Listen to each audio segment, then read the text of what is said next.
Hello, amazing parents, and welcome to Parenting with Psychology. I'm Dr. Lindsay Emerson. I'm a clinical psychologist, parenting coach, and mother of 4. And I'm here to teach you actionable psychology-based parenting tools from my 5 C's parenting framework to help you master any parenting situation. Thanks for joining me today. At Parenting with Psychology, we believe amazing parenting means becoming intentional in your parenting and proactive in learning skills to help you parent more effectively in a way that best fits your unique parent-child dynamic. Before we dive into today's tips, let's take a moment to add a positive spin to our parenting and think about a time when you utilized your parenting toolbox to have a win with your family this week. I'll share one of mine with you. The other day, I was driving my 4 children to school, and both of the younger boys were in a bad mood. They were not excited for school that day, annoyed about their drop-off times, frustrated about this and that, you name it. I let them express their concerns, validated their feelings, and gave them a quick pep talk before dropping them off. As soon as they were out of the car, my 2 older kids said, "Wow, it is tough being around them when they're in such a bad mood. I'm glad we're not so grumpy." I had a quick little internal laugh because, of course, we all have grumpy mornings, and they were forgetting some of their recent grumpy starts to the day. But I also gave myself a little parenting pat on the back because it was great to see the older kids recognizing the effects of being around people who are a little grumpy or irritable and wanting to focus on being positive. It showed me that the younger kids are on a great trajectory. The strategies that I'm using with my younger kids are working, and one day they'll be older kids, more aware of the effect of their words and actions on other people, and focused on trying to focus on the positive to benefit them and everyone around them. Okay, now let's move on to today's parenting tips. This episode is titled, Building Healthy Eating Habits, How to Foster a Positive Relationship with Food in Your Children. As parents, we strive to raise happy and healthy children. One important aspect of their well-being is teaching them healthy eating habits. In our family, the essential message around food is teaching our children to listen to their body. By understanding their body signals, children can develop a healthy relationship with food. That may sound like a novel concept if you were raised with a clean plate club mindset. In this episode, we'll delve deeper into the psychology research that supports the idea of not forcing children to eat all the food on their plate. We'll also explore how encouraging kids to listen to their body can extend beyond mealtime, empowering them to make mindful decisions in other areas of their lives. Keep listening to learn tips you can start using today to raise the next generation to be healthy eaters. Okay, step 1, trusting their appetite. Here's a fun fact. The Clean Plate Club actually stems from a presidential act during World War I where there were food shortages in the US. Thankfully, these are relatively peaceful times for our country, so we can focus instead on best practices around raising healthy children. Research in child psychology suggests that forcing children to finish all the food on their plate may have unintended consequences. Here are some of the key findings. Overeating and disrupted hunger cues. So forcing children to finish all the food on their plate can disrupt their natural hunger and fullness cues. When children are pressured to eat beyond their comfort level, they may lose touch with their body's signals of satiety. That can lead to overeating and an inability to recognize when they are truly full. Over time, this can contribute to weight gain and unhealthy relationships with foods, an important issue as 1 in every 6 US kids have obesity and 2 in every 5 US adults have obesity. Next, negative associations with food. Pressuring children to finish their plate can create negative associations with certain foods. When children are forced to eat foods they dislike or are not hungry for, they may develop aversions or resistance towards those foods.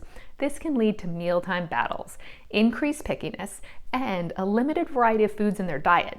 It's important to create a positive and supportive environment where children feel empowered to make choices about what they eat. Next up, autonomy and self-regulation. Allowing children to listen to their body's hunger and fullness cues promotes autonomy and self-regulation.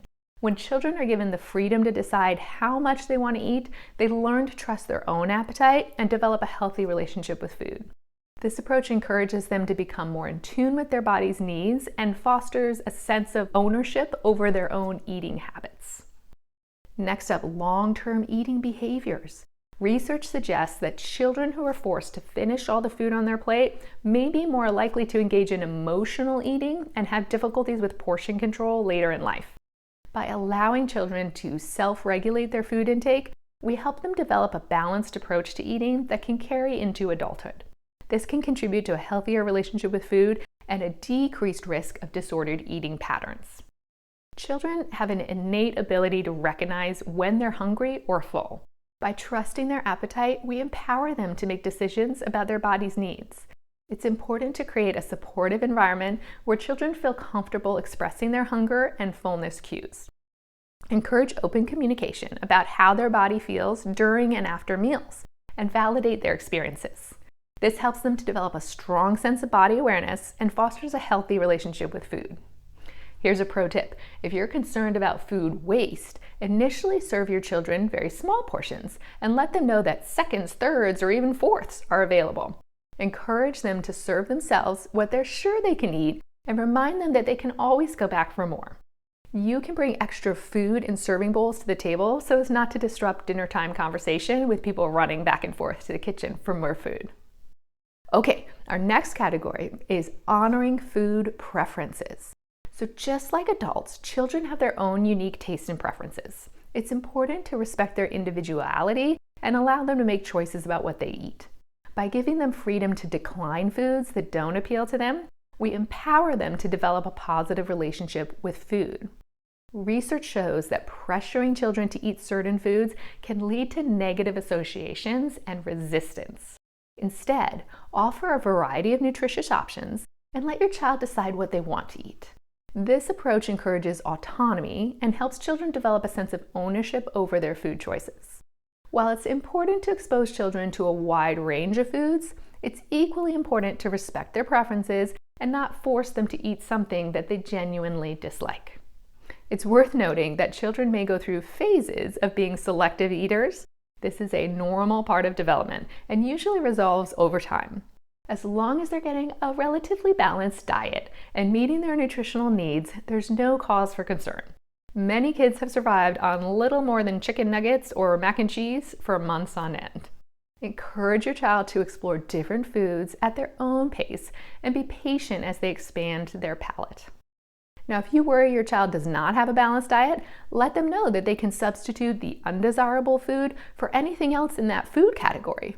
For example, if they don't care for fish, they can get a glass of milk, a slice of cheese, a handful of nuts, a spoonful of peanut butter, whatever, to make sure that their meal has enough protein in it to help keep them powered up for the rest of the day. Some families have a rule that you must try at least one bite of everything on their plate. I really like that idea.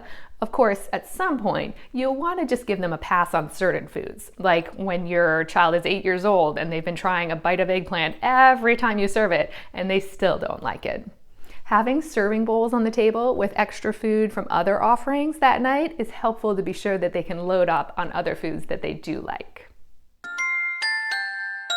Hey amazing parents, in addition to my solution-focused masterclasses, I offer a full Parenting with Psychology course specific to your child's age group. It's the best way to learn everything you need to know to become an amazing parent. You'll learn all my psychology-based tools customized to your child's age group to help you feel more confident and capable in your parenting. Parents wanting to become more intentional in their parenting will love this in-depth strategic approach to parenting guided by the 5 C's framework. Go to parentingwithpsychology.com/courses to join the waitlist so you'll hear as soon as my full course is available. I look forward to guiding you on your amazing parenting journey. Our next category is extending listen to your body beyond food. So teaching children to listen to their body goes beyond mealtime. It can be applied to other aspects of their lives, such as sleep and physical activity.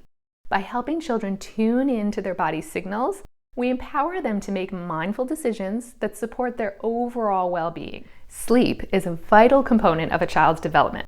Just as adults have different sleep needs, children also require varying amounts of sleep depending on their age and individual requirements. Check out a previous episode called Why Consistent Bedtimes Are Important at All Ages at parentingwithpsychology.com/blog/26 for more information on that. Encourage your child to pay attention to their body's signals when it comes to rest and sleep. You can do this by teaching them to recognize when they feel tired and when they need a nap. For example, if they yawn, you might yawn and say, "Oh, I'm feeling tired too. My body's telling me that I need to go to bed early tonight." By honoring their body's needs for rest, we help children to establish healthy sleep patterns and ensure that they get the rest that is needed for optimal growth and development. Similarly, physical activity is essential for a child's overall health. However, it's important to teach them to listen to their body and recognize when they need a break. Encourage your child to pay attention to how their body feels during and after physical activity. If they're feeling fatigued, experiencing pain, or simply need a day of rest, it's important to honor those signals. By fostering a balanced approach to exercise, we can help children develop a lifelong habit of listening to their body's needs. This will help to prevent burnout and injury so that they can focus on regular, moderate exercise throughout their lives. Okay, here's the take-home message for this episode. We want all our children to be happy and healthy, and developing a healthy relationship with food is a huge part of achieving that goal. Child psychology research indicates that forcing children to finish all the food on their plate may have negative implications for their eating behaviors and overall relationship with food. Encouraging children to listen to their body's hunger and fullness cues and allowing them to make choices about what they eat can promote autonomy, self-regulation, and a healthier attitude towards food. When children are encouraged to eat until they're satisfied, rather than being pressured to empty their plate, they learn to self-regulate their food intake. Let's nurture healthy habits by encouraging our children to listen to their body and make choices that support their well-being. By doing so, we lay the foundation for a lifetime of positive self-care and body awareness. Take a moment to think about your family's rules around eating and see if there are any adjustments you can make this week to help raise the next generation to have a healthy relationship with food. Healthy eating is part of the consistency category in my 5C's parenting framework. You can learn more about the 5C's in an episode titled Check Yourself, Are You an Intentional Parent? At parentingwithpsychology.com/blog/35. Now, to find more episodes in the 5C's category, go to parentingwithpsychology.com/blog/37 to find the show notes for today's episode and use the category search menu on the right of your screen. Oh, and a great resource for you on the topic of family meals is my free guide called How to Make Dining Out with Your Children Enjoyable, which you can download at parentingwithpsychology.com/dining. Download it today and enjoy a night off from cooking and doing the dishes. You deserve it. Okay, amazing parents, that wraps up today's episode. Thanks for being here, everyone. Join me next week to learn my top 10 tips for raising good sleepers. Until then, keep up the good work on your amazing parenting journey. You can follow Parenting with Psychology and sign up to receive my weekly newsletter at parentingwithpsychology.com/tips to be sure you don't miss any of my new tips. My weekly tips are available to read on my website, to listen to on your favorite podcast player, or to watch on YouTube. If you'd like to connect with me more regularly and join the Parenting with Psychology community, follow Parenting with Psychology on Instagram, Facebook, LinkedIn, and Twitter. It would mean the world to me if you would take a moment to rate and review this episode to help it become more visible to other parents. And finally, a quick legal disclaimer. Please note that the advice provided in this episode is different than therapy and does not serve as a substitute for professional psychological treatment or other types of professional advice or intervention. If you or your child have concerns or need further parenting or personal support, please contact a physician or other qualified local health professional. See you next week, amazing parents.